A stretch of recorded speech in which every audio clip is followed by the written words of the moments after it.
आप देख रहे हैं श्री हरि कृपा आश्रम चैनल। संस्थापक स्वामी श्री हरि चैतन्य पुरी जी महाराज।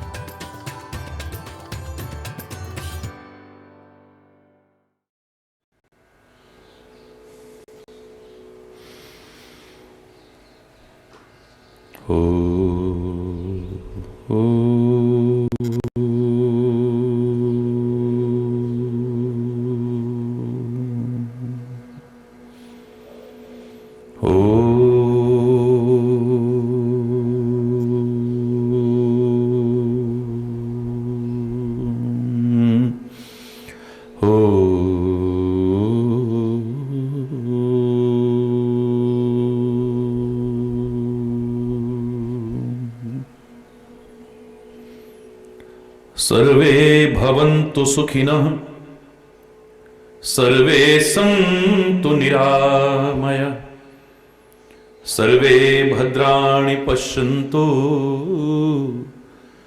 मा कश्चित् दुःखभाग् भवेत्। ॐ शान्ति शान्ति शान्ति। ॐ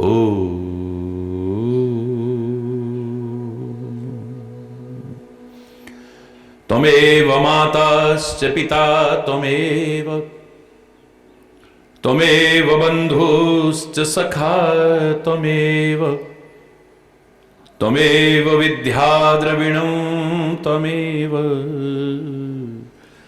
त्वमेव सर्वं मम देवदेव। ॐ शान्ति शान्ति शान्ति।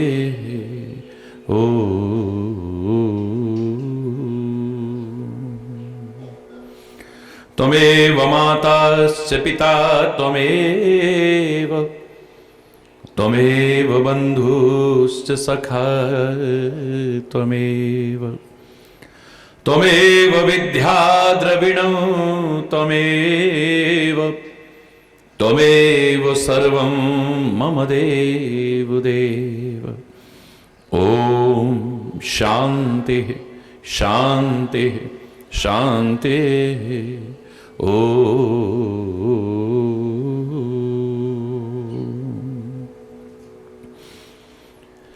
ध्यानमूलं गुरुर्मूर्ति, पूजामूलं गुरुपदं, मन्त्रमूलं गुरुर्वाक्यं, मोक्षमूलं गुरुकृपा। ॐ शान्ति शान्ति शान्ति। ॐ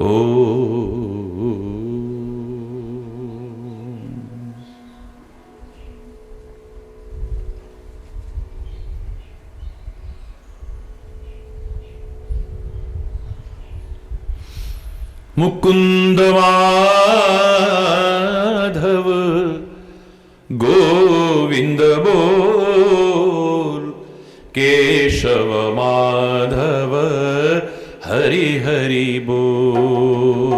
मुकुंद माधव गोविंद बोल, केशव माधव हरि हरि बोल। राम राम बोल, राम राम बोल।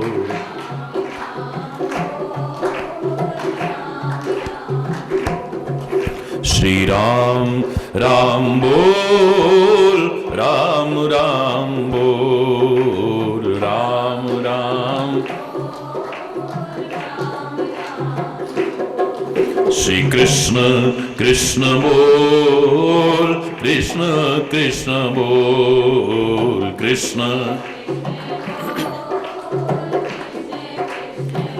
कृष्ण कृष्ण बोल, कृष्ण कृष्ण बोल। कृष्ण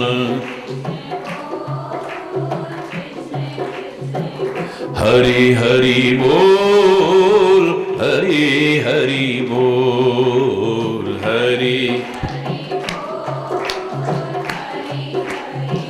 शिव शिव बोल, शिव शिव बोल। शिव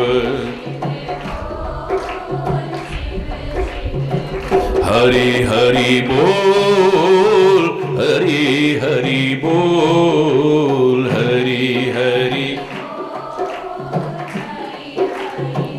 शिव शिव बोल शिव शिव बोल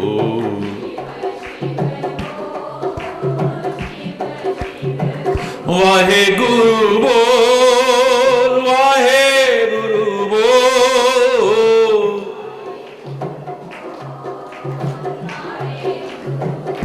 मुकुंद माधव गोविंद बोल केशव माधव हरि हरि बोल मुकुंद माधव गोविंद बोल केशव माधव हरि हरि बोल राम राम बोल राम राम बोल श्री राम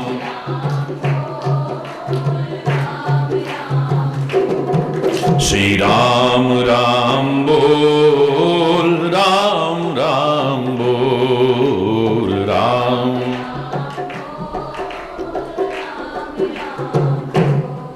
श्री कृष्ण कृष्ण बोल कृष्ण कृष्ण बोल कृष्ण कृष्ण श्री कृष्ण कृष्ण बोल कृष्ण कृष्ण बोल कृष्ण शिव शिव बोल शिव शिव बोल शिव शिव बोल शिव शिव बोल शिव शिव बोल शिव शिव बोल शिव शिव बोल जय मां बोल जय मां बोल जय जो नाम अच्छा लगे बहुत श्रद्धा से प्यार से बोलिए सभी जय मां बोल जय मां बोल जय हरि हरि बोल हरि हरि बोल हरि हरि हरि बोल हरि हरि बोल हरि हरि बोल हरि हरि बोल हरि बोल हरि बोल हरि बोल हरि बोल हरि बोल हरि बोल हरि बोल हरि बोल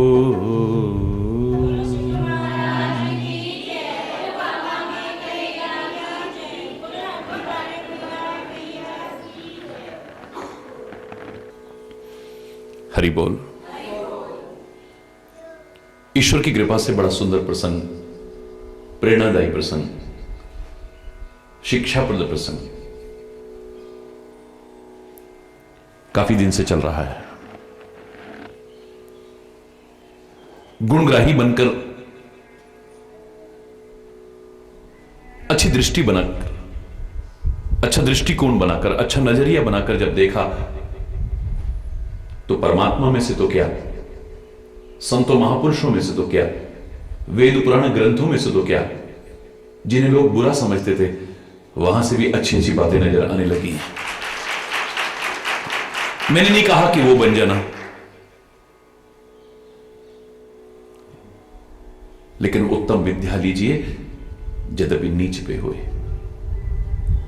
पर्यो अभावन ठौर पे कंचन तजे न कोए।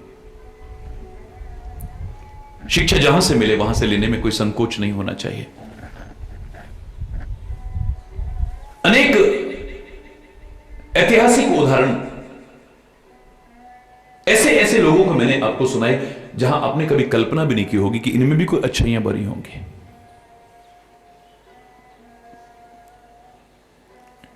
एक और उदाहरण आज पकड़ते हैं। रामायण का एक पात्र है कालनेमी। फिर कह रहा हूं, मेरे कहने का भाव यह मत लगाना कि आपको कालनेमी बनना है।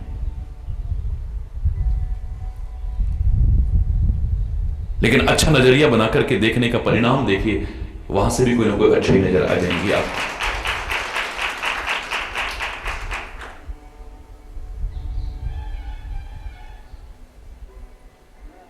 कोई अपने आप को क्या समझता है,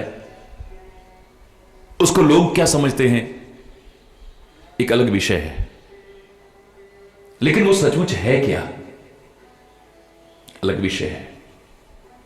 हो सकता है कई बार अच्छों को भी लोग बुरा समझ जाएं, हो सकता है कई बार बुरों को भी लोग अच्छा समझ जाएं। अपने अपने दृष्टिकोण से, अपने अपने नजरिए से, अपनी अपनी भावना से किसी को भी कोई भी देखेगा उसे वैसा ही नजर आएगा ना। वो कैसे निष्कर्ष निकलेगा। तो ऐसे में यह महत्वपूर्ण नहीं है कि सामने वाला अपने आप को क्या समझ रहा है और लोग उसे क्या समझ रहे हैं। लेकिन एक सज्जनता के दृष्टिकोण से जब एक अच्छा दृष्टि पर चश्मा लगा करके, अच्छी भावना का चश्मा लगा करके, अच्छे दृष्टिकोण का चश्मा लगा करके देखेंगे, तो हो सकता है, नहीं गारंटी से कह रहा हूं, जिन्हें लोग बुरा समझते हैं, गलत समझते हैं, वहां से भी कोई ना कोई अच्छा ही नजर आ जाएगा। कालनेमी राक्षस नजर आ रहा है, लंका में रह रहा है, यह नजर आ रहा है, रावण का व्यक्ति है, यह नजर आ रहा है। उसके अंदर झांक के किसने देखा है। प्रहलाद भी हिरण्यकश्यप का बेटा है, सब जानते थे। राक्षस कुल में पैदा हुआ है, ये सब जानते थे। उन दुष्टों के बीच में रहता है, ये सब जानते थे। लेकिन उसके अंदर भक्ति और प्यार परमात्मा के प्रति क्या भरा हुआ है, उसके सद्विचार किस स्तर तक के उठे हुए हैं, ये तो समय आने पर पता चला है।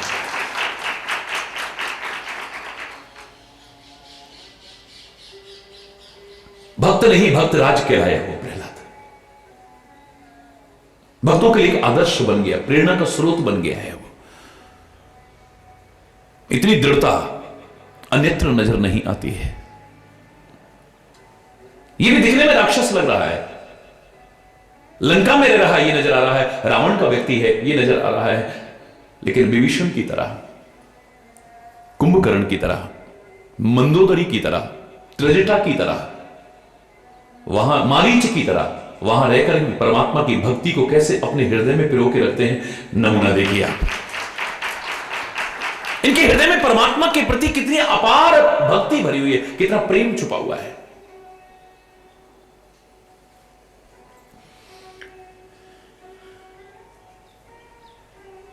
रावण को पता लगा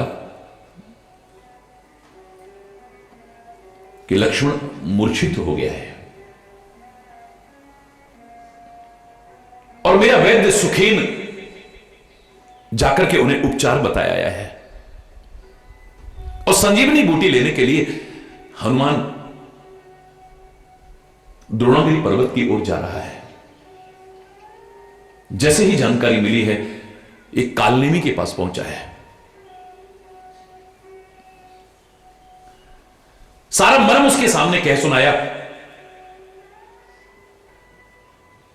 जैसे ही रावण ने सारा वृतांत तो सुनाया है, कालनेमी का वास्तविक स्वरूप अब देखो क्या है। पुनि पुनि कालनेमी सिर धुना। कालनेमी अपने सिर पीट लेता है। अरे वो रावण, देखत तुम ही नगर जी जार। तुम्हारे देखते देखते सारी लंका नगरी को जिसने जला दिया हो, उसका रास्ता रोकने के लिए मुझे कह रहे हो। जो परमात्मा का परम प्रिय भक्त है, उस हनुमान का रास्ता रोकने को मुझे कह रहे हो। रुद्र का अंश है, साक्षात भगवान शिव का स्वरूप है, उस हनुमान का रास्ता रोकने को, उसका रास्ता कौन रोक सकता है।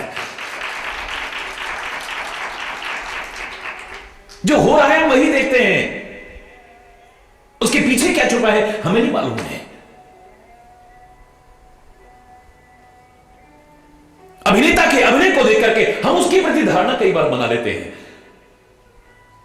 हो सकता है अभिनय की कुशलता दिखाने के लिए एक सज्जन व्यक्ति को राक्षस बना दिया मंच पर, और बड़ा कुशल अभिनय कर, उसे राक्षस मत समझ लेना। पर्दे के पीछे वो क्या है कभी जानने की कोशिश करो। ये तो उसका अभिनय है, और उसकी कुशलता अभिनय की इसी में है कि जो उसको अभिनय करने को दिया है उसे बिल्कुल सजीव चित्रण करके दिखा दे। उसके बारे में व्यक्तिगत धारणा मत बनाना कभी भी। हरि बोलना।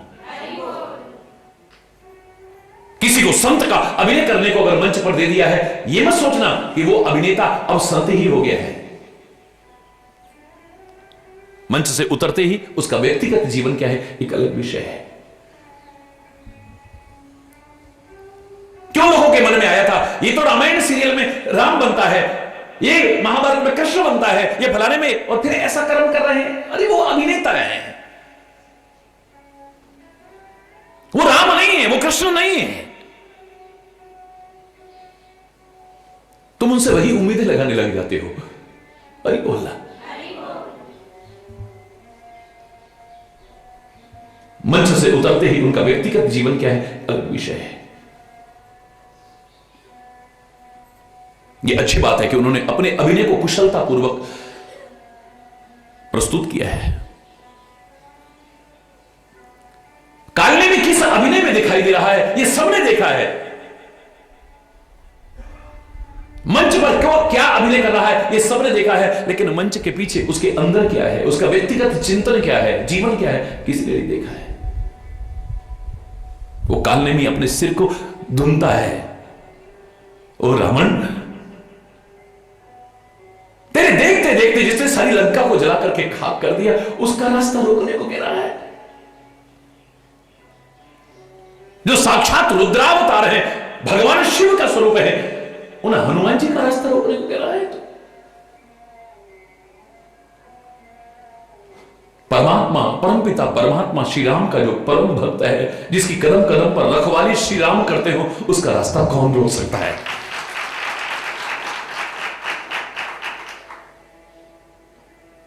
भज रघुपति कर हित आपना। परमात्मा श्री राम का भजन कर, तेरी भलाई उसी में है। क्यों अपना भी और राक्षस कुल का विनाश करने पर तुला हुआ है। भज रघुपति कर हित आपना, छाड़हु नाथ मृषा जल्पना। ये तेरी सब जल्पनाएं हैं जो तू कर रहा है। वास्तविकता के धरातल पर जीने की कोशिश कर, वास्तविकता को समझने की कोशिश कर। तो परमात्मा की भक्ति के बिना जीव को कभी सुख मिल जाए ऐसा हो ही नहीं सकता है। हमने ये तो कह दिया काल्य में एक ढोंगी साधु बना है, एक पाखंडी साधु बना है, वो उसका अभिनय है। वास्तव में कालनेमी क्या है जान जाओगे तो बड़े बड़े भक्त भी बोने नजर आएंगे। दावे से कह रहा हूं, फिर कह रहा हूं, कालनेमी मत बनना, लेकिन उसकी अच्छाई लेने में संकोच भी मत करना। हरि बोलना। नीलकंज तनु सुंदर श्यामा, हृदय राखी लोचनय अभिरामा। नील कमल के समान सुंदर श्याम वर्ण वाले जो श्री राम है ना, नेत्रों को विश्रांति देने वाले उन परमात्मा को अपने हृदय में धारण कर। अपने हृदय से विकारों को त्याग, अपने हृदय की विकृतियों को तो त्याग। तेरे हृदय में जो परमात्मा के प्रति विरोध है उसे त्याग, तभी सुखी रहेगा। मैं ते तोर मूढ़ता त्याग। ये जो मैं में लगा हुआ है ना, छोड़ दे इसे। अहंकार पतन का कारण बनेगा, तेरे विनाश का कारण बनेगा।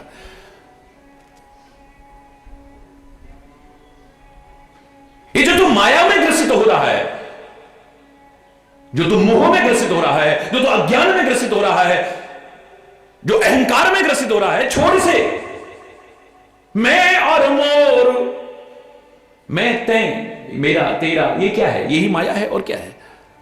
यही दुख का कारण है। मूढ़ता त्यागु, ये जो मूर्खता कर रहा है तो त्याग दे इसे। हरि बोलना, मत करिए मूर्खता।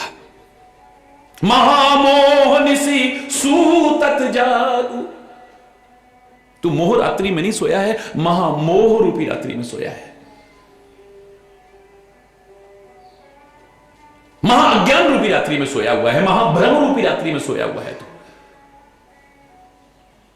तेरा अभिमान बिल्कुल ऐसे ही है जैसे टिटहरी पक्षी होती है, वो हमेशा क्या करते हैं? उल्टा करके सोते हैं। टिटहरी पैर ऊपर करके सोती है। किसी ने पूछा, टिटहरी तू पैर ऊपर करके क्यों सो रही है? बोले, कभी आकाश गिरेगा तो कौन संभालेगा उसे? टिटहरी जैसा क्षुद्र जीव इस अहंकार को पाले हुए मूर्खतावश, जैसे टिटहरी अपने आप को मूर्खतावश इस भ्रम में जीती रहती है, तेरा अहंकार भी बस टिटहरी की तरह है और कुछ भी नहीं। महामोह रूपी रात्रि से तू सोया हुआ जाग जा। अब क्यों सोया गफलत का मारा, जाग रे नर जाग रे, जाग जा। सब बर्बाद हो जाएगा तेरा, सब नष्ट हो जाएगा। जो तू कर रहा है गलत कर रहा है। काल व्याल भक्षक कर जोई, सपने हु समर की जीती सोई। काल रूपी सर्प को खाने वाला है जो, काल का भी काल यानी महाकाल है जो, प्रत्यक्ष में तो क्या, स्वप्ने में भी उसे युद्ध में तू नहीं जीत पाएगा, याद रखना। जो खो चुका है खो चुका है, बाकी संभाल ले, वरना ये सब नष्ट हो जाएगा तेरा।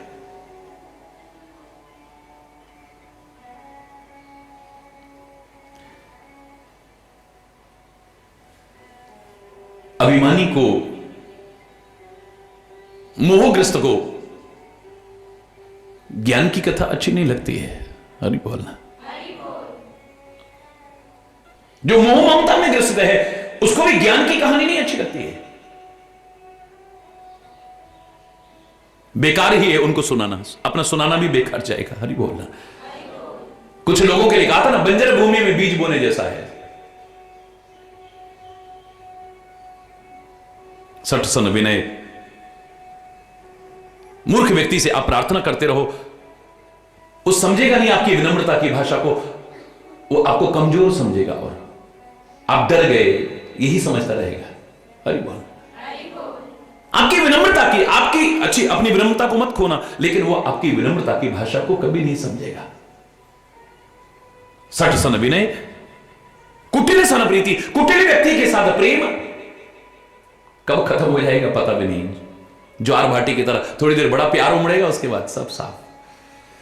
जैसे आकाश में बिजली चमकती है लेकिन स्थिर नहीं रहती है, ऐसे दुष्ट व्यक्ति का प्रेम भी कभी स्थिर नहीं रह सकता है, कब नष्ट हो जाए पता ही नहीं। जहां उसके स्वार्थ में बाधा पड़ी, प्यार व्यार सब गया एक तरफ। हरि बोलना। सठ सन विनय, कुटिल सन प्रीति, सहज कृपण सन सुंदर नीति। एक कंजूस व्यक्ति से उदारता की नीति आप सुनाओ, उसे नहीं अच्छा लगेगा।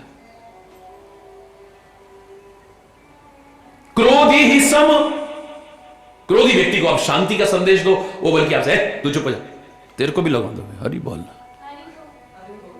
क्रोधी को शांति का संदेश बंजर भूमि में बीज बोने जैसा है। क्रोधी ही सम कामी ही हरि कथा। कामी व्यक्ति को आप परमात्मा श्री हरि की कथा सुनाने लगो, बोले ऊसर बीज बये फल जथा। ममता रत सन ज्ञान कहानी। जो मोह ममता में ग्रसित है उन्हें आप ज्ञान झाड़ते रहो, कोई फर्क नहीं पड़ने वाला है। मोह ममता में ग्रसित है वो धृतराष्ट्र, अंधा हो चुका है वो धृतराष्ट्र। उसको बहुत समझाया कि गलत हो रहा है,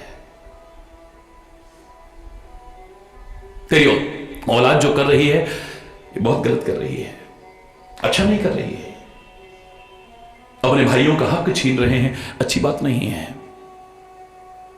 उनको लाक्षागृह तक में जलाने की कोशिश करना कितनी शर्म की बात है।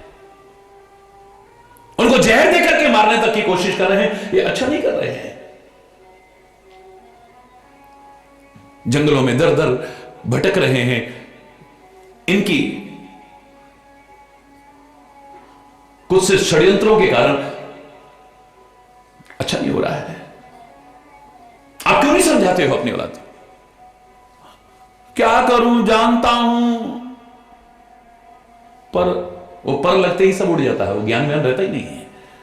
मैं जानता हूं गलत हो रहा है, लेकिन मैं भी क्या करूं, कुछ नहीं कर सकता है। तो कितना समझा लो, कोई फर्क नहीं पड़ने वाला है। बल्कि उस ज्ञान को सुनकर के उसे समझ नहीं आएगी, उसका क्रोध उजागर होगा।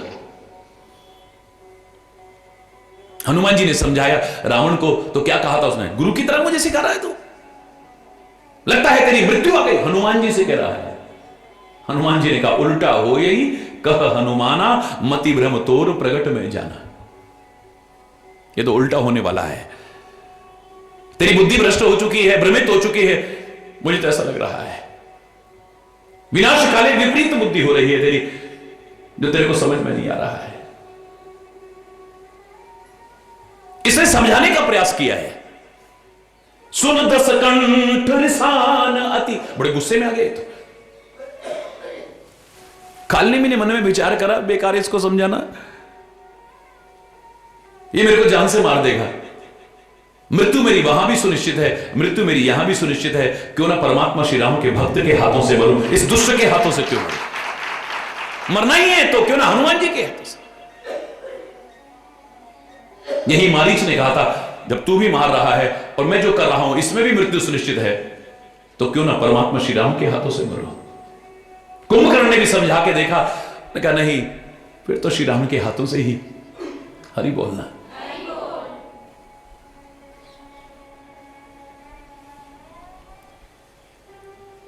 राम दूत कर मरो, क्यों ना राम के दूत के हाथों, हनुमान जी के हाथों अगर मेरी जान भी चली जाएगी तो मुझे कोई दुख नहीं होगा। यह है खल रत मल, ये तो गंदगी का भरा हुआ है, पाप का भरा हुआ है, दुष्ट व्यक्ति है, इसके हाथों से क्यों मरना है? क्या करना है? बोले उसका रास्ता रोकना है, हरि बोलना। ठीक, क्या चाहता है तो? बोले मार्ग में सन्यासी का वेश बना करके बैठ जा, साधु का वेश बना करके किसी को धोखा देना, मुझे लगता है संसार में इससे बड़ा और कोई पाप और अपराध नहीं हो सकता है। कि हमारी श्रद्धा होती है इस वेश के प्रति, हमारे हृदय में एक सम्मान होता है इसके प्रति, हमारे मन में एक भावना होती है इसके प्रति।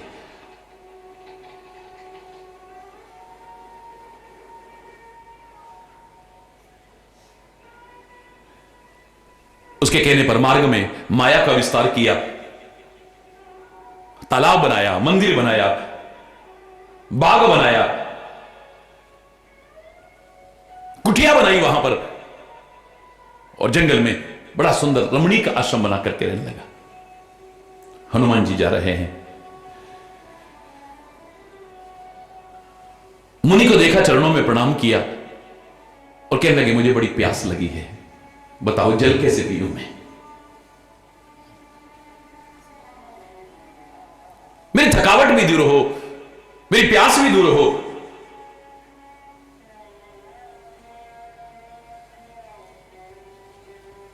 भगवान श्री राम की भक्त से माया करना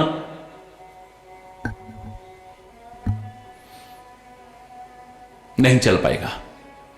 माया के प्रभाव से कोई दुनिया में नहीं बच पाया है। लेकिन मैंने आपसे कहा था, अगर कोई चाहे कि मैं माया के प्रभाव से बच जाऊं तो एक ही उपाय है कि मायापति के बन जाओ बस। जो उस मायापति का बन गया है उस पर माया का कोई प्रभाव नहीं पड़ेगा। उसने हमारे पर जादू कर दिया है, उसने कुछ ऐसा कर दिया है, कुछ खिला दिया है, कुछ वो कर दिया। ये मूर्खतापूर्ण बातें बहुत होती हैं। एक तरफ कहेंगे जाको राखे साइयां मार न सके कोई, इसका तात्पर्य आपको भगवान पर भरोसा ही नहीं है, या तो तुम परमात्मा के भक्त ही नहीं हो, वरना तुम्हारे मन में ऐसा भ्रम आ जाता है सारी दुनिया भी शत्रु बन जाए, परमात्मा के भक्त का, सदगुरु के शिष्य का, सच्चे मार्ग पर चलने वाले शिष्य का सपने में भी कोई बाल बांका नहीं कर सकता है।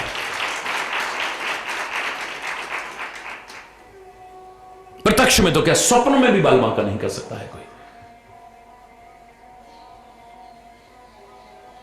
अगर उसके साथ में कोई माया करने की कोशिश करेगा, छल कपट करने की कोशिश करेगा, उल्टा हो सकता है, इस पर प्रभाव नहीं पड़ेगा, याद रखना। माया का प्रभाव सबके ऊपर पड़ सकता है, लेकिन मायापति के सेवक पर प्रभाव बोलो नहीं पड़ सकता है। सरल शब्दों में अगर सीखना चाहें, एक जादूगर की जादू का प्रभाव सब पर पड़ जाता है, जबकि सब जानते हैं हाथ की सफाई है और कुछ भी नहीं है, ये आंखों का एक धोखा है, इसके अलावा कुछ भी नहीं है। पैसे कर दिए, ये कर दिया, ये बना दिया, अगर ऐसे बनाए तो उसको फिर जगह जगह गली गली में जादू दिखाने की क्या आवश्यकता है। एक जगह बैठ के ही सब बनाता रहे। हरि बोलना, जोर से बोलो ना। ये सब हाथ की सफाई है, नजरों का धोखा है, इसके अलावा कुछ भी नहीं। ट्रिक्स हैं खाली।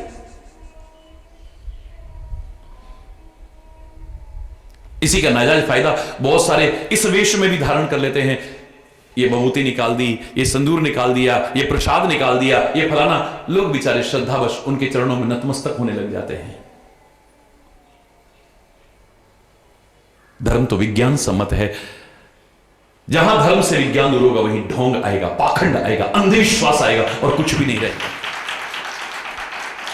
लोग भ्रमित होंगे, ढोंग, पाखंड और अंधविश्वास की चौखटों पर नाक रगड़ेंगे, धोखा खाएंगे।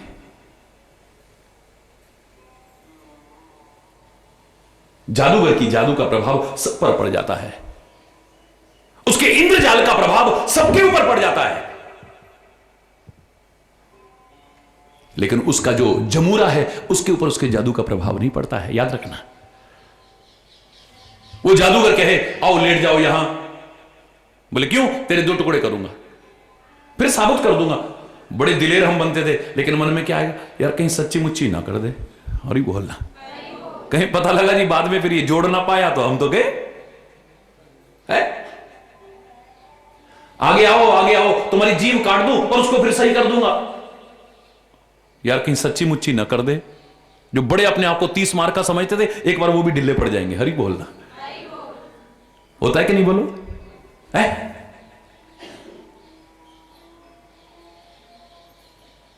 एक कौतूहल सा हो रहा है, कभी कभी रोंगटे खड़े हो जाते हैं, ऐसे ऐसे दृश्य उपस्थित कर देते हैं। तुम्हारे देखते देखते गाड़ी को गायब कर दिया, तुम्हारे देखते देखते ताजमहल को, ऐसा भी जादू दिखाते नहीं दिखाते वो, देखते देखते तुम्हारी सब नजरों का धोखा है और कुछ भी नहीं है। ऐसे करने लगे तो फिर पता नहीं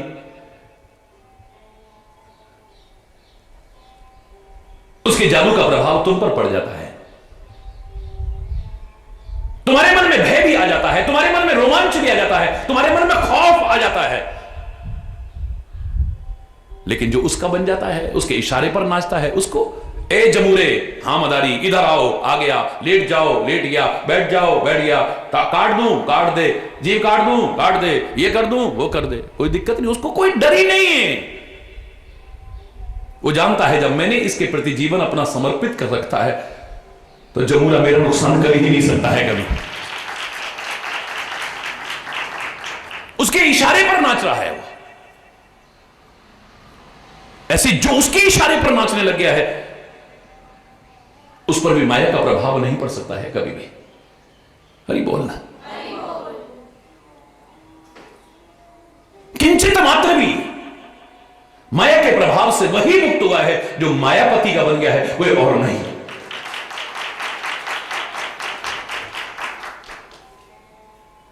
अब दिखने में तो ये ऐसा लग रहा है, लेकिन इसका व्यक्तिगत जीवन देखेंगे तो, इसलिए मैं आपसे इतने दिन से जो प्रसंग चल रहा था, मैंने स्पष्ट शब्दों में आपसे कहा है कि हरि चैतन्य के पास क्या और कितना है, संतों महापुरुषों के पास क्या और कितना है, ग्रंथों में, वेद, पुराण, कुरान, बाइबल, गुरु ग्रंथ में क्या और कितना है, यह इतना महत्वपूर्ण नहीं है, लेकिन तुम कहां से क्या और कितना ले सकते हो, यह ज्यादा महत्वपूर्ण है। तुम कहां से क्या और कितना ले सकते हो, it depends on you. Hari बोल। यह महत्वपूर्ण नहीं है कि कहां पर क्या और कितना है। सागर में अथाह जल राशि है, अथाह जल राशि है, लेकिन उस समुद्र में कितना कुछ भरा हुआ है। मछुआरा खाली मछलियां पकड़ करके ही सारी जिंदगी बड़ा खुश है, आज मेरे को इतनी मिल गई, आज इतनी मिल गई, इतनी में, उतने में खुश है, वो संतुष्ट है। आप जहां भी हैं, सेटिस्फेक्शन होना अच्छी चीज है।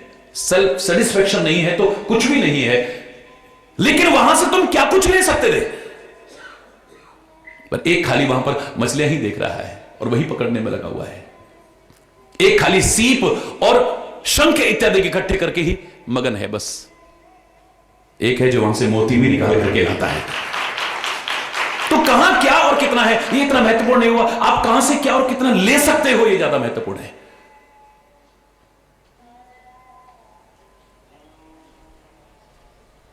सृष्टि को बदलने की कोशिश नहीं करनी है हमें। परमात्मा भी इतनी बार अवतार लेकर के इस धरा पर आए, जो हमारी भारतीय संस्कृति के अनुरूप चिंतन है। कितने संत महापुरुष आए, कितनों को हमने समाज सुधारक का ठप्पा दे दिया, सर्टिफिकेट दे दिया, लेकिन समाज तो वहीं का वहीं। हरि बोलना। ये सारी सृष्टि न सुधरी थी, न सुधर रही है, न आगे सुधरने वाली है। भ्रम में मत जीना। सारी सृष्टि को जो सुधारने का दंभ करता है, वो पाखंड के अलावा कुछ नहीं हो सकता है।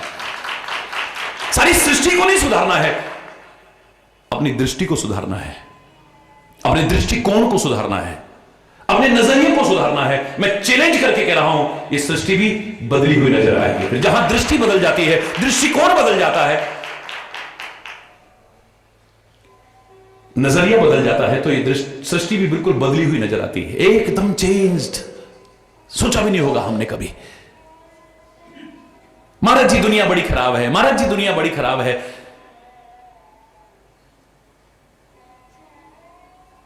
आप कहां रहते हो जी? दुनिया में ही। आप खराब हैं? हरि बोल। महाराज जी दुनिया बड़ी खराब है, महाराज जी दुनिया बड़ी खराब है। आप कहां रहते हो? दुनिया में। आप खराब हैं? हरि बोल। कोई व्यक्ति अपने आप को खराब नहीं समझ रहा है। जब हर व्यक्ति अपने आप को सही समझ रहा है, तो दुनिया खराब कहां हुई? चल तेरे कहने पर मैं मान लेता हूं, क्योंकि व्यर्थ के बहस में, व्यर्थ के चिंतन में, व्यर्थ के वार्तालाप में, व्यर्थ के कर्मों में एक क्षण भी नष्ट करना समझदारी नहीं, मूर्खता है।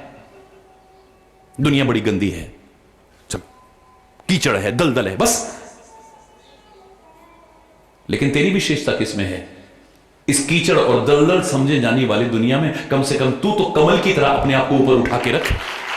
कुछ तो अलग नजर आए, कुछ तो अलग नजर आए ना, पता लगे कि तू, तब तुझे कहने का अधिकार हो सकता है। और कहने का अधिकार मिलने के बाद तू कहेगा ही नहीं। तेरा ध्यान इस पर रहेगा, कमियां मेरे में कहां हैं, उनको सुधारूं मैं। कबीर पहले कहता रहा, बहुत कुछ कहता रहा। मंदिर देखा, मूर्ति देखी, पाहन पूजे हरि मिले तो मैं पूजूं पहाड़। मस्जिद को देखा, कांकर पाथर जोड़ के मस्जिद ले चिनाए, ताचड़ मुल्ला बांग दे, क्या बेरा हुआ खुदाई। किसी को हाथ में माला लिए देखा, एकदम से कहना शुरू कर दिया, माला फेरत जुग गया, गया न मन का फेर, कर का मन का डार के, अब मन का फेर। जिसको देखा कुछ ना कुछ, जिसको देखा कुछ ना कुछ, बस यही था उसका। लेकिन हम महापुरुष मानते हैं। क्यों मानते हैं? जब कभी अंतरात्मा से निष्पक्ष होकर के विचार किया, उसे लगा कि मैं गलत कर रहा हूं। जिस दिन वो अंतर की सोच विकसित हुई है, अंतरात्मा की आवाज सुनी है, वाणी बदल गई। और वही कबीर है।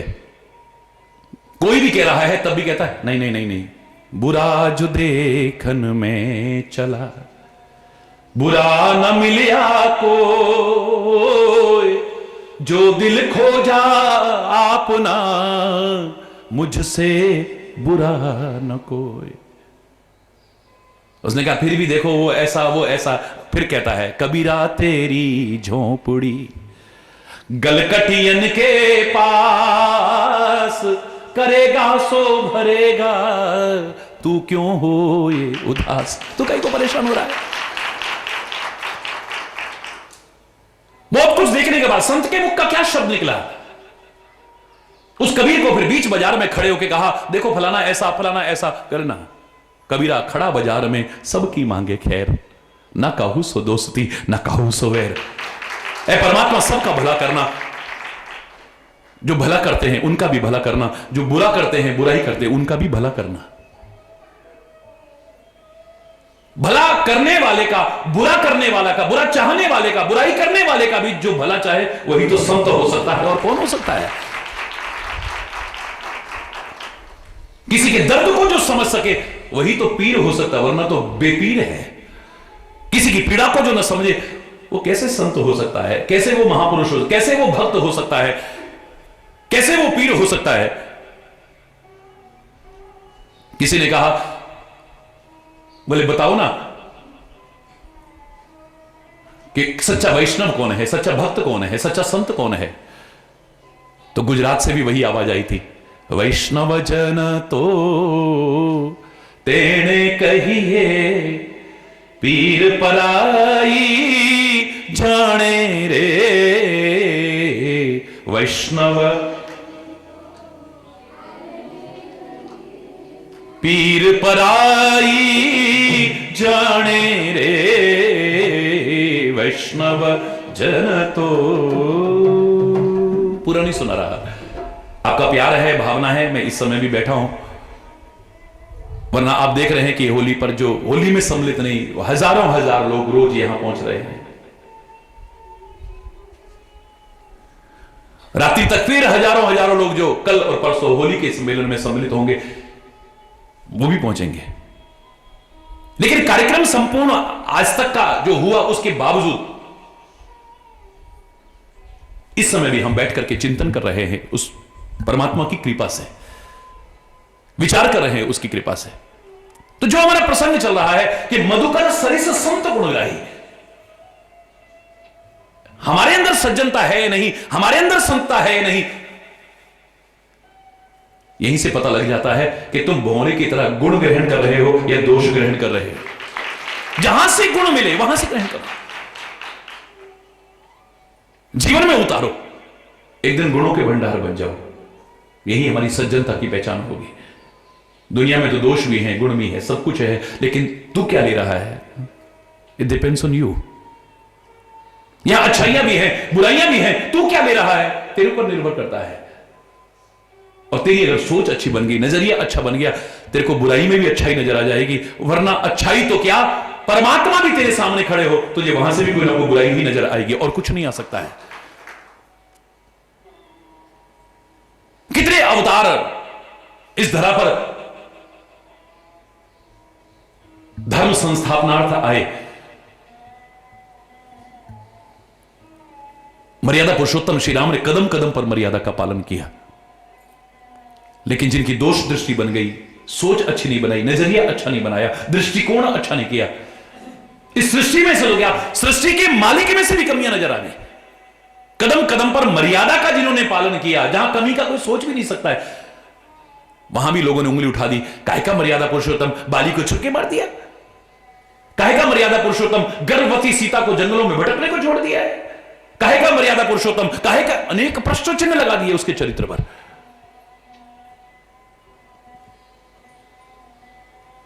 तुम सीखने वाले बन जाओगे ना, सृष्टि का कण कण तुम्हें सिखा सकता है। मेरे प्यारे बच्चों, मेरे प्यारे भाइयों, मेरी प्यारी बहनों, सृष्टि का कण कण तुम्हें सिखा सकता है। यह आकाश तुम्हें सिखा सकता है, पृथ्वी सिखा सकती है, पर्वत सिखा सकते हैं, नदियां सिखा सकती हैं, झरने सिखा सकते हैं, पेड़ पौधे सिखा सकते हैं, जीव जंतु सिखा सकते हैं, कीट मकोड़े तक सिखा सकते हैं।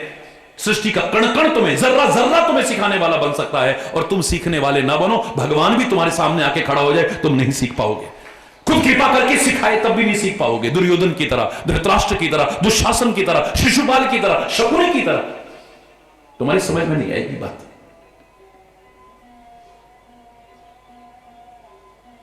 जब नजरिया अच्छा बना लिया तो कहां से नहीं। मैंने आपसे कहा था, द्रोणाचार्य बोले, दुर्योधन से भी कहने लगे, और और युधिष्ठिर से भी कहने लगे, इधर आओ जी गुरुदेव, एक काम सौंपता हो उसको करके लाना। जो आज्ञा गुरुदेव।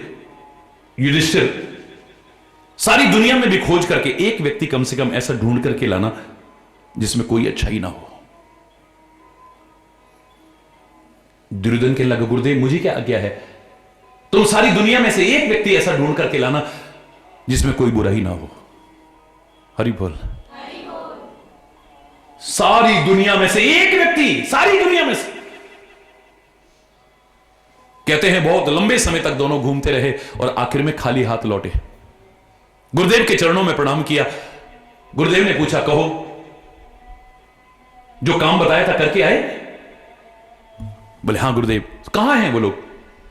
बोले गुरुदेव ऐसा कोई मिला ही नहीं। युधिष्ठिर तुम बताओ, तुमसे कहा था दुनिया में से एक आदमी ऐसा ढूंढ के लाओ जिसमें कोई अच्छाई ना हो। बोले हां गुरुदेव, मैं तो सीधा उनके पास गया जिन्हें लोग नीच कहते थे, अधम कहते थे, निकृष्ट कहते थे, दुष्ट कहते थे, सीधा उनके पास। इनमें तो कोई अच्छाई होगी नहीं। लेकिन गलत व्यक्ति लेकर के गुरुदेव के चरणों में न चला जाऊं, इसलिए मैंने करीब से देखकर उनको देखना शुरू किया, उनको समझना शुरू किया। गलत व्यक्ति लेके ना चला जाऊं। क्षमा चाहूंगा गुरुदेव, जब करीब से उनको देखना शुरू किया मुझे तो उनमें भी कोई ना कोई अच्छाई नजर आ गई।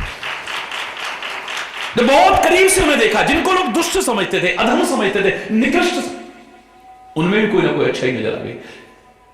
तो दुर्योधन तुम खाली हाथ क्यों लौटे?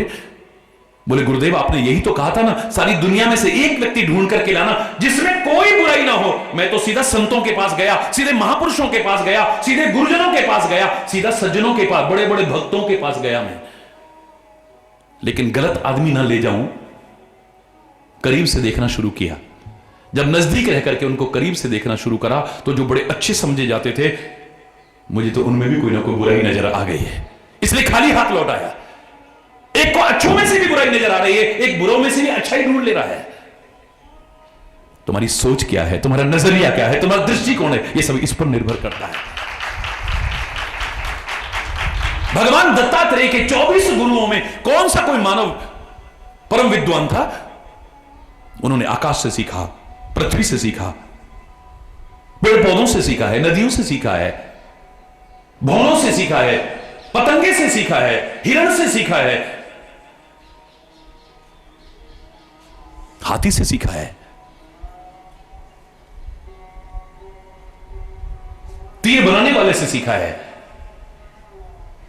उस दिन मैंने आपको सुनाया 24 गुरु हैं, 24 गुरु। कौन सा उसमें प्रकांड विद्वान व्यक्ति था? कौन सा कोई महान व्यक्तित्व था?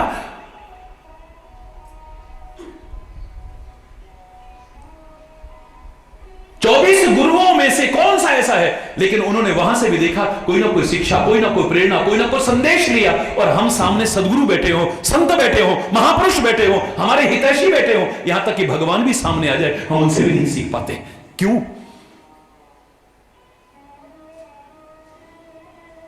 भगवान श्री राम कह रहे हैं लक्ष्मण जाओ रावण से कोई शिक्षा लेके आओ। है बड़ा अटपटा सा लगा सुन करके लोगों को। श्री राम कह रहे हैं लक्ष्मण जाओ रावण से कोई शिक्षा लेकर के आओ। इसका तात्पर्य नहीं कि तुम रावण बन जाना, रावण मत बनना। यह सिखाने के लिए है कि अच्छा नजरिया बना करके जाओ तो मैं वहां से भी कोई ना कोई अच्छाई नजर आ जाएगी। इन संतों से, महापुरुषों से सीखने को जो कहा गया है मेरे प्यारे बच्चों,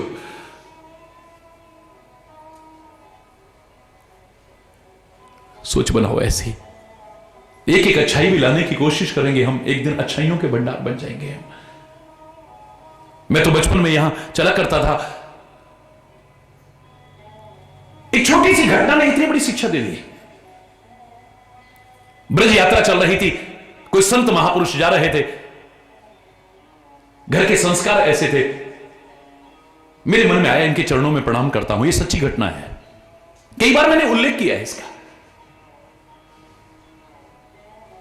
मेरे मन में आया कि इनके चरणों में प्रणाम करता हूं मैं। उनके चरणों में प्रणाम करने के लिए मैं आगे बढ़ने लगा, अभी चरणों तक नहीं पहुंचा, उससे पहले पीछे से किसी ने गाली दे दी। हरि बोलना, किसी ने गाली दी, मुझे नहीं, उन संत को। संत ने मुड़ के भी नहीं देखा, मुड़ के भी नहीं देखा, उन्होंने और भी गंदी गाली दी, बिल्कुल भद्दी गाली। तो गंदी होती है, लेकिन जो डिग्रीज कहते हो ना, और भी गंदी गाली दी। संत ने फिर भी मुड़ के नहीं देखा। आज भी मैं उदाहरण सुनाता हूं तो कान पकड़ करके क्षमा याचना करता हूं। मेरे मन में इतने अच्छे संस्कार होते हुए ये आया, कहीं संत बहरे तो नहीं है, कहीं इतनी गंदी गाली दे रहा है, मुड़ के देख भी नहीं रहे हैं। मैंने परीक्षा करने के लिए जाकर के धीरे से उनके चरणों में प्रणाम किया और बहुत धीरे से बोला, जानबूझ के धीरे से बोला, महाराज जी। ऊपर से तो प्यार का जैसे स्रोत फूट पड़ा हो, बड़े प्यार से उठाया, मेरे को अपने गले से लगाया, मेरे शरीर में रोमांच हो गया। बहुत छोटी अवस्था थी मेरी। मैंने कहा बहरे तो नहीं है। मेरे कान पकड़े, क्षमा याचना की और वापस उनके हाथों से फिसल करके चरणों में गिरा। ये जरूर कोई महान संत है।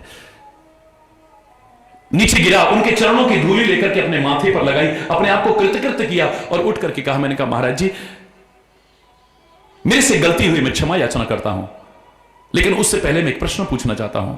कहो बेटा, क्या बात है? मैंने कहा महाराज जी पीछे को गाली दे रहा था, मेरे को आगे बोलने नहीं दिया। बोले दे ही तो रहा था, ले क्या रहा था? क्या बात? बोले दे ही तो रहा था, ले क्या रहा था? मैंने कहा महाराज जी इतनी गंदी गाली दे रहा था आपको। बोले बेटा जिसके पास जो होगा वही देगा ना।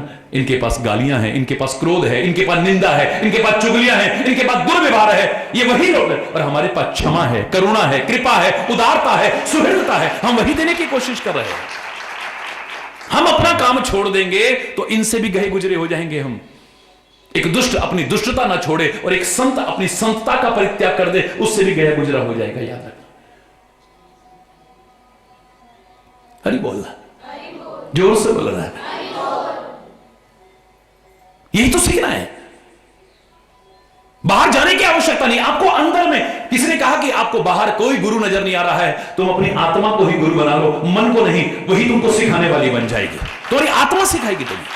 अंतरात्मा की निष्पक्ष आवाज तुम्हें वो संदेश देगी जिसकी आपने कभी कल्पना भी ना की हो। अंतरात्मा से ये आत्मा तुम्हारी गुरु बन सकती है। ये तुम्हें सिखाती है। आत्मा तक भी ना पहुंच पाओ, ये प्रकृति ने जो तुम्हारे शरीर का निर्माण, ये तुम्हें सिखा रहा है। मैंने कहा था परमात्मा ने हमारे पांव जमीन पर रखे हैं, लेकिन मस्तिष्क हमारा ऊंचा बनाया है। ये क्या सिखा सकता है? मैंने कहा सिखा रहा है पांव इसी जमीन पर रखना। जो कहीं गलत राह पर चलते हैं ना, उन्हीं के मुंह से सुनते आजकल पांव जमीन पर नहीं पड़ते मेरे। अरे बोलना, गिरेगा फिर। पांव जमीन पे नहीं रखोगे तो फिर गड़बड़ी होगा, फिर और क्या होगा बोलो। आजकल पांव जमीन है, पांव तुम्हारे इसी जमीन पर रहे, कोई दिक्कत नहीं है, कोई बुराई नहीं है। लेकिन प्रकृति ने तुम्हारा मस्तिष्क ऊंचा बनाया है, यानी अपने मस्तिष्क के चिंतन को कभी नीचे मत आने देना, इसको ऊंचा ही उठा करके रखना। प्रकृति सिखा रही है। प्रकृति ने पांव हमारे जमीन पर रखे हैं, लेकिन हमारे कान ऊंचे बना करके रखे हैं। यानी बहरे बन करके ऊंचा सुनने वाला नहीं, लेकिन ऊंचा ऊंचा चिंतन सुनना। इससे उत्कृष्ट चिंतन सुनना, निकृष्ट चिंतन मत सुनना। वो तभी होगा जब अच्छी संगति में बैठेंगे। तो अच्छी संगति में बैठेंगे तो अच्छा संदेश सुन पाएंगे इन कानों से, वरना तो फिर इन कानों में क्या क्या नहीं आता है। Everybody knows. हरि बोलना। पांव तुम्हारे जमीन पर रहे, लेकिन इन कानों के स्तर को ऊंचा उठा करके रखना, इन्हें नीचे मत गिराना कभी। पांव तुम्हारे जमीन पर रहे, लेकिन आंखों के स्तर को नीचे मत गिरने देना कभी।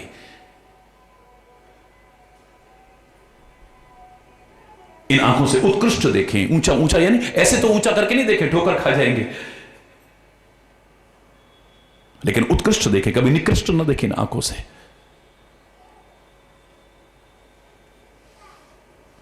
पांव तुम्हारी जमीन पर है, लेकिन नासिका तुम्हारी ऊंची बनाई है, यानी इससे अच्छी गंध, उत्कृष्ट गंध ले, ऊंची गंध ले, नीची गंध न ले इससे। परमात्मा ने पांव तुम्हारी जमीन पर रखे हैं, लेकिन जवान तुम्हारी ऊंची बना करके रखी है। चिल्ला करके गुस्से में ऊंचा ऊंचा बोलने से नहीं, यानी इस जवान से ऊंचा ऊंचा चिंतन बोलना, कभी नीचा चिंतन मत बोलना, निकृष्ट बातें मत बोलना इसे। और प्रकृति सिखा रही है, इन जीव में कभी हड्डी नहीं दी उसने। ये जीव में हड्डी नहीं है, यानी प्रकृति नहीं चाहती कि इसमें कठोरता आए। इस वाणी से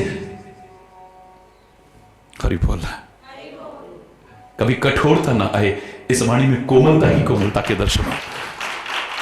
हमारे हृदय में भी कोई कठोरता नहीं है, हृदय में कोई हड्डी नहीं है। प्रकृति का ये चमत्कार देखिए आप, हमारे हृदय में कोई हड्डी नहीं है, यानी प्रकृति नहीं चाहती कि हृदय में कठोरता आए, कोमलता आए उसमें। किसी का दुख दर्द देख करके ये हृदय पसीज जाए, एकदम से आंखें नम हो जाए, अपनी शक्ति और सामर्थ्य से हम सहयोग करने के लिए तत्पर हो जाए।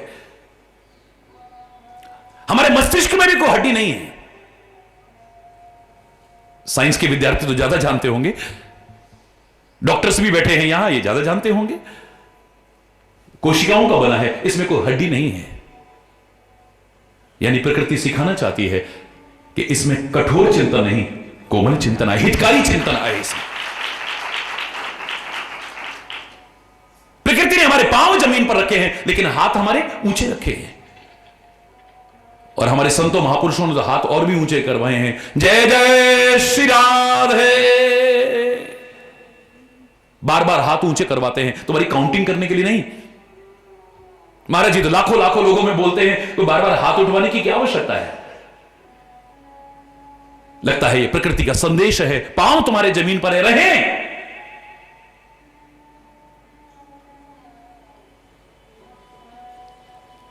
लेकिन हाथों का स्तर उठा हुआ, यानी हाथों के द्वारा किए जाने वाले कर्मों का स्तर उठा हुआ। इसे नीचे कर्म नहीं, ऊंचे ऊंचे कर्म करें। ये हृदय भी ऊंचा बनाया है प्रकृति ने। ये बता रहा है कि हृदय का भाव ऊंचा हो, नीचा भाव ना हो इसका। उच्चता आए, पवित्रता आए, दिव्यता आए हमारे जीवन में, प्रकृति सिखा रही है। और याद करो, मैंने बहुत पहले कहा था कि तीन ही तरह के लोग नजर आते हैं दुनिया में। एक संस्कृति परिपूर्ण जीवन जीते हैं, एक प्रकृति परिपूर्ण जीवन जीते हैं, और एक विकृति परिपूर्ण जीवन जीते हैं। तुम संस्कृति, देश की संस्कृति, अपनी उस महान संस्कृति के अनुरूप जीवन जीना बड़ी अच्छी बात है। न जी पाओ, कम से कम प्राकृतिक व्यवस्थाओं का पालन करते हुए, प्रकृति के नियमों को भंग न करते हुए, प्रकृति के नियमों की अवहेलना न करते हुए प्रकृति परिपूर्ण भी जीवन जीना, तो भी तुम्हारा जीवन धन्य धन्य हो जाए। और अगर तुम संस्कृति के अनुरूप भी नहीं जी पाओ, प्रकृति के अनुरूप भी न जी पाओ, कोई बात नहीं, कम से कम विकृति परिपूर्ण जीवन मत जीना।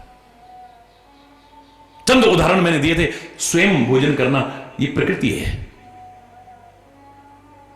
किसी को भोजन न करने देना या किसी का छीन करके खाना, ये आप ही बताओ ना, क्या? जोर से बोलो, विकृति है। और किसी को भोजन करा के तब भोजन करना, किसी को खिला के तब खाना, यह मेरे देश की संस्कृति है। स्वयं जीना, स्वयं जीना हर आदमी जीना चाहता है। कर्म ऐसे कर रहा है जिसमें जिंदगी चली जाए, एक अलग विषय हो सकता है।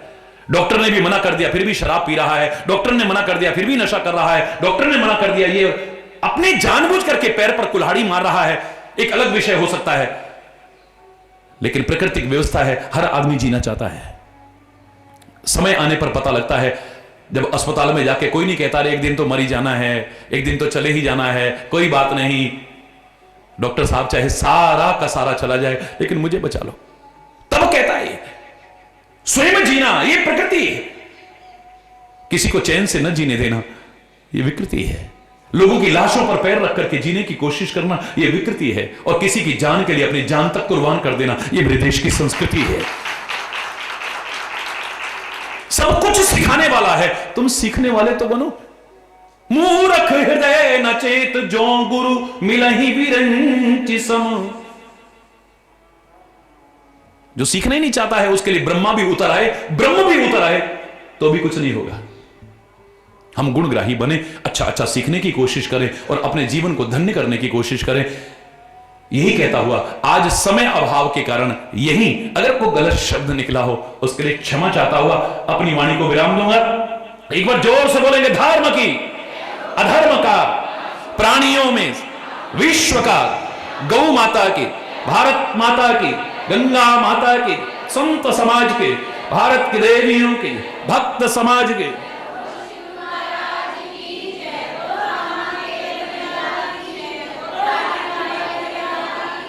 बोलो वृंदावन बिहारी लाल की जय। जय जय श्री राधे श्याम।